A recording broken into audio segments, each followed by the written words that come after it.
What's up guys, Johnny here, welcome back to the channel. Today I want to take you through my journey to go to Reno for the MultiGP 2017 National Finals and how I choked in my local regional finals.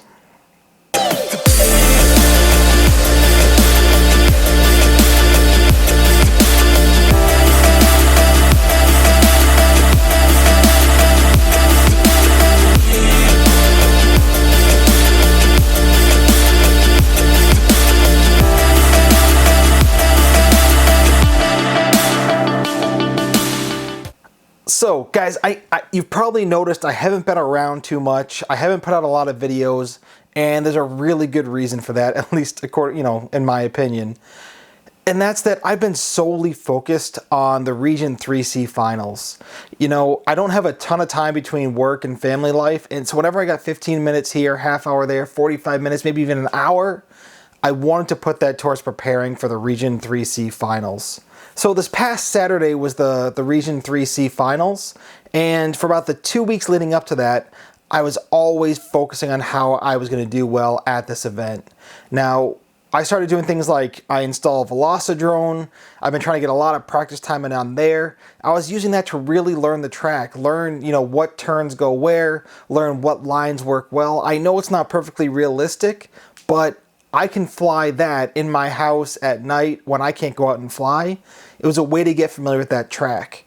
I'm still doing physical therapy. So when I was at physical therapy, I'm starting to run on treadmill. So what I do is while I'm running, I would just kind of look out into space as I'm going, and I'd picture the turns. I'd say, go through that first gate, do that split S, turn around the flag, flag, flag, flag, through the gate, over the hurdle, through the gate, over the hurdle, through the gate, turn around, launch gate up, dive down through. I just picture the whole thing in my mind, and I'd go through at the pace I wanted to fly the course, and I'm on the treadmill running, I'd look down and I'd say, all right, 25-second lap, perfect, and I just do the whole thing just in my mind, visualizing what it looked like to get 5 laps on that track. The week before the race, some of the local guys here in Detroit, they set up what we called the Noodle City track, and this was really cool, and they actually looked at the entire track and built a replica as good as they could out of PVC and pool noodles, and these gates were probably 4 foot 10 inches or so openings.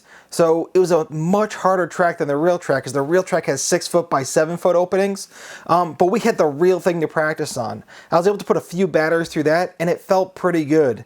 I wasn't getting my 5 laps that I knew I wanted to get in the real race, but at the same time, this track was much, much harder than the regional finals track was going to be. So I felt okay. During the week, when I found a half hour, 45 minutes, I tried to take aspects of the track and practice them with my quads. So I was doing things like quick turnarounds. I was really trying to focus on sweeping turns, kind of trying to mimic that last turn around the finals course, make sure I was comfortable with going through gates while turning, and I was getting all the practice in there I could. I was starting to feel really, really confident with my quads. The only quads I was flying was the Mach 1 builds with the rifle motors, and I had 2 of them. They were exactly the same, and they were flying amazing. Fast forward all that little bit of practice, and we get to putting up the course. I actually showed up on the Thursday before the race to help out with some of the other guys, and we actually built the course together. And the course was massive. I've seen videos online of it. I've seen others flying it. I did not understand the scale of what we were putting together. Just seeing that gravity gate go up for the first time where it's 15 feet high in the air, you just don't appreciate it until you see it in person.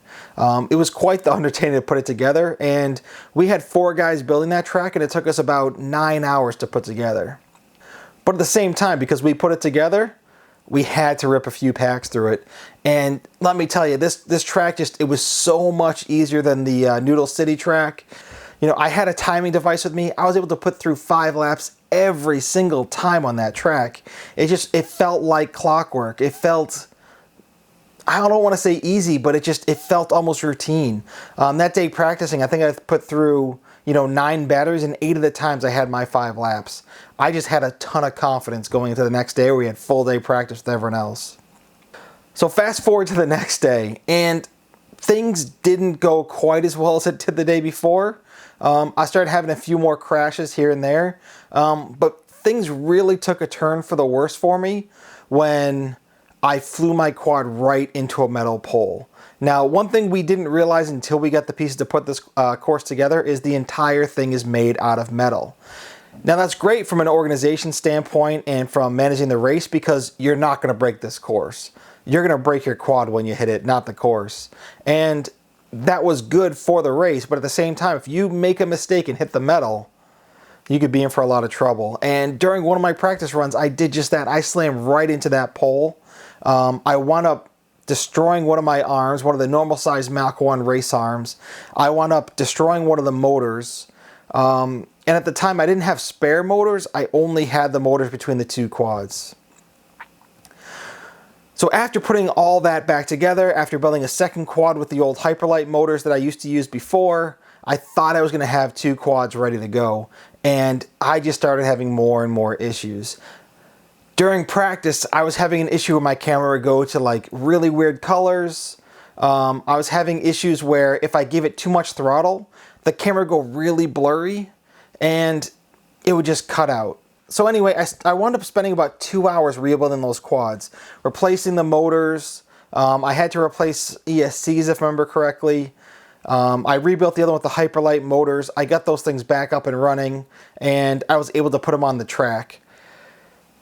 Now, unfortunately, I kept having more and more issues throughout the day, and mostly they were related to camera or VTX issues.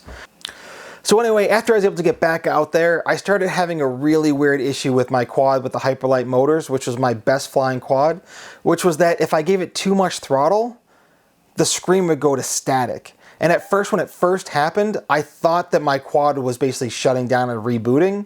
And I would just disarm it and then it would pick back up and I'd see the quad rebooting or something like that. And I thought that's what was happening. Later on in the practice round, what I did is if I gave it full throttle and saw it go to static, I just kind of backed off the throttle and then I'd see it come back. The camera may have rebooted, so the colors would be kind of weird, but I could keep flying. And if I gave it too much throttle, it would start going, blurry and then it would go to static again. So I was just trying to fly without giving it too much throttle. And doing that, I wasn't quite getting 5 laps, but I was only a few seconds off of 5 laps without giving it full throttle and barely being able to see. So what ended up happening that night is I stayed up until about 2:30 in the morning trying to fix my issues with the quads.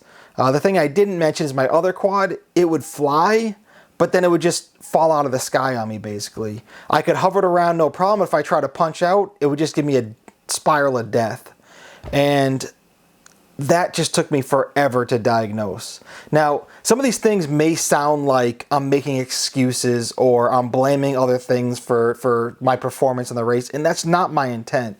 My intent instead is to say, what are the lessons to be learned from this race so that they don't happen again? And how can I apply that in the future? So anyway, long story short, I stayed up all night and I couldn't get my quad working where it was falling out of the sky. Now, I just had to go to bed. I had to wake up in 4 hours, so I went to bed, woke up 4 hours later, got to the race with my quads, wound up talking to a couple of the guys, and they were pretty sure that in that particular quad, the issue where it would just fall out of the sky as you were doing a punch out is probably a bad motor, and just based the direction where it was falling to figure out what motor that was. So at the time, as I would do it, I'd notice it fall to the front left. So I determined I had to replace that motor. I replaced that front left motor and all of a sudden it was flying again. So that was a massive, massive, massive relief for me that I finally had a flying quad. And the other quad, I ended up replacing the VTX, the camera, hoping that would fix my issue with the power going out. So anyway, now we're at the day of the race. I have those two quads fixed, I think. I've done more tests. The camera doesn't seem to be going out. My quad isn't doing a death spiral. I didn't get much sleep, but that's all right. I'm here at the race. Let's have some fun. Now, to start out the race, what I wanted to do is they give you 2 practice rounds that we get to do. So I wanted to make sure I tried one of each quad, make sure they were both flying all right, and then I'd let them rip in the actual final race. So the first one I flew with was my Hyperlite motors, and that did okay. I felt good going around the course. I didn't quite have my 5 laps in that first practice round, but I only missed it by about 2 seconds. So I felt like that was pretty good. I felt like I was learning the course. I felt like that quad was doing all right. I then switched to the one that was still running the rifle motors. This thing ripped around the course. I felt amazing flying this thing. I had a solid 5 laps around the course. It just felt perfect. And that was the quad I wanted to race with. I just had full confidence. I fly this thing. I'm going to get 3 rounds, 5 laps, no problem. That's my goal. I knew that if I could do that, I was going to Reno. And that was the goal of the day. So anyway, I get out there. I put my quad in the line. I'm ready to go first round. All right, get my mind straight, get ready to go. And this quad, it flips out on its own and just flips itself over.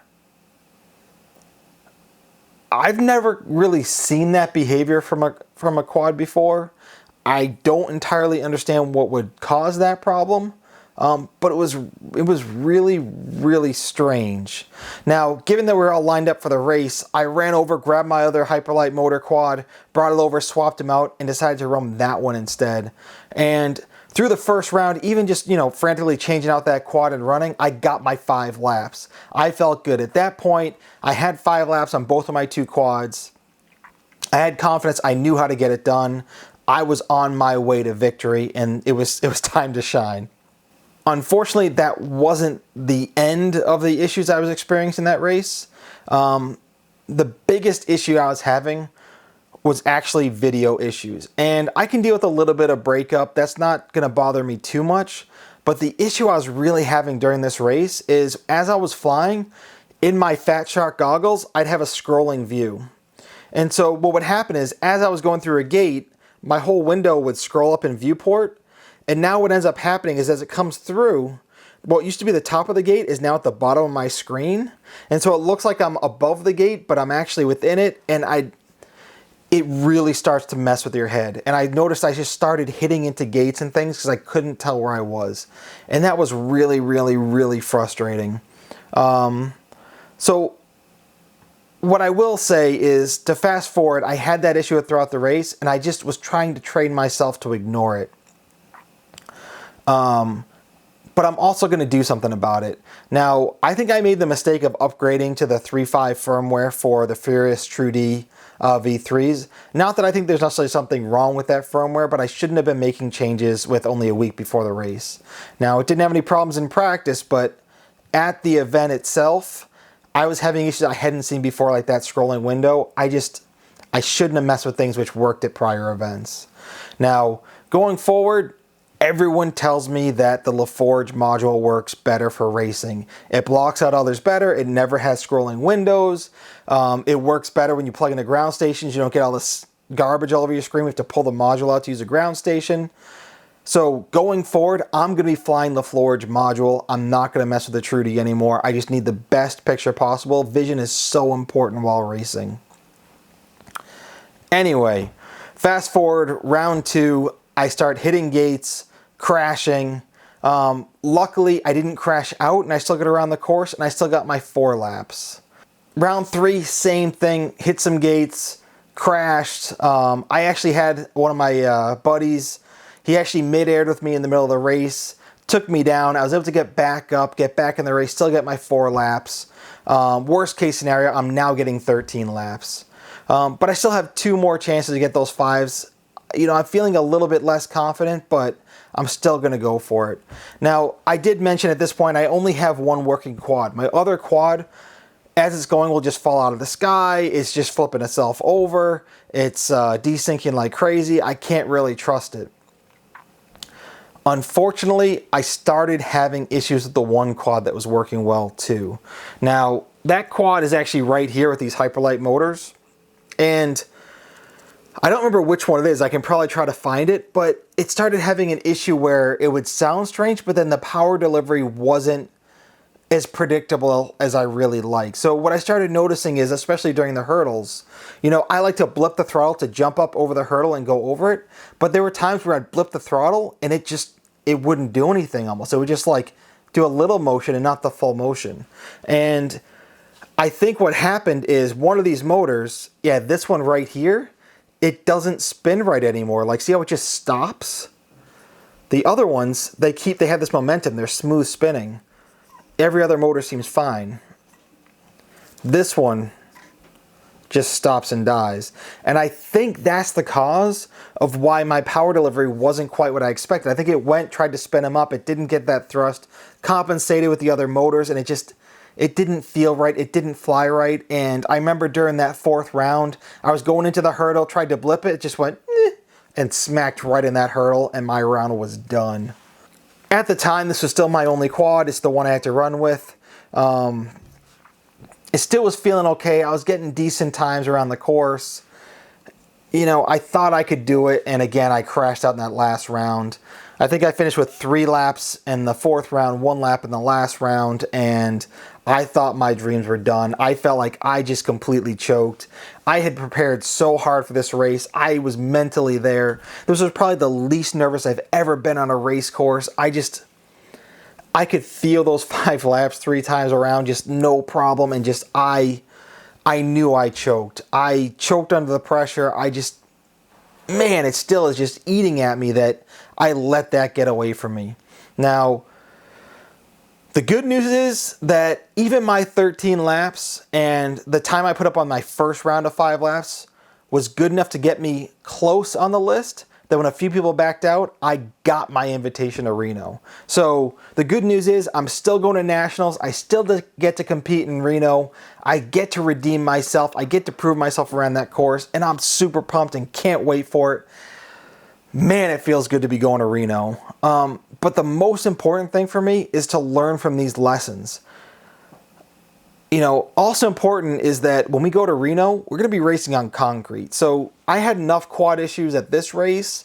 Racing on concrete with metal gates, I got to bring lots of extras. The thing I feel good about is it took me forever to try to diagnose why my quad is falling out of the sky, and it turned out to be a bad motor. Even though it felt really smooth to spin it, even though I could run it on the bench and there was totally no problem, there was no vibrations, I never noticed an issue where it wasn't giving proper output, I was able to now diagnose that problem as a motor issue. So I'm hoping if it happens again when I'm in Reno, I'll know it's a motor issue. I'm going to have lots and lots of spare motors and parts. Just swap it out, hopefully it'll be flying well again, and just go for it.